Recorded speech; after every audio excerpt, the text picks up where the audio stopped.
Packet నూనె ఎంతమంది వాడుతున్నారు? ఇప్పటికీ ప్యాకెట్ నూనె వాడుతున్నారు. నేను చెప్పి లాభం ఏముందమ్మా? ఏం లాభం? నాకు ఇదేం పెద్ద లక్షల ఫాలోవర్స్ సారీ, ఎందుకంటే నాకు నా వాళ్ళు బయట తేడా లేదు. నీకు అర్థం కాదు.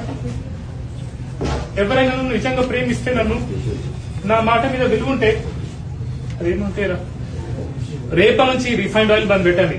ఫస్ట్ రిఫైన్డ్ నూనె వాడద్దు మీరు ఎవరు కూడా.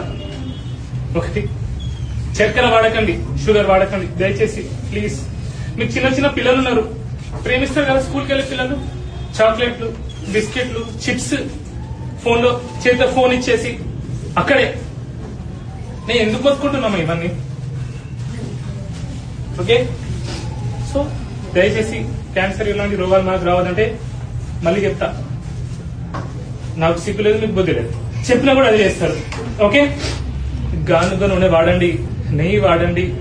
ఓకే ప్లీజ్, రిఫైన్డ్ షుగర్స్ వాడకండి. ఓకే, ప్యాకెట్ నూనె వాడకండి. బిస్కెట్లు, చాక్లెట్, చిప్స్, ఫోన్లు పిల్లలకి ఇవ్వకండి. ఓకే, బయట తిండి తినకండి. ఓకే, ఇంట్లోనే వండుకోండి. మన పిల్లల్ని ప్రేమిస్తాం కదా, ఇంటి తిండే పెట్టాలి కదా. ఓకే, ఇంకా దయచేసి ఒక 16 గంటలు ఏం తినకుండా ఉండండి. ఎప్పుడు తింటూ ఉండకండి. ఎప్పుడు తినడం కూడా పెద్ద రోగం. ఒక్కొక్కరి మొత్తం బొత్తలు వచ్చుకున్నాయి. ఓకే, ఎప్పుడు తింటా ఉండకండి. Okay, I'm really very sorry. నాకు ఎందుకంటే ఇట్లా చూస్తా కదా రోజు పేషెంట్స్, మీకేముంటది, మీకు ఒకరి పక్షాతం వచ్చింది, ఒకరి తలనొప్పి వచ్చింది, కానీ కొందరు నాకు స్టోరీస్ చెప్తారు, వాళ్ళ బాధ చెప్తారు. అది నిజంగా మీరు వింటే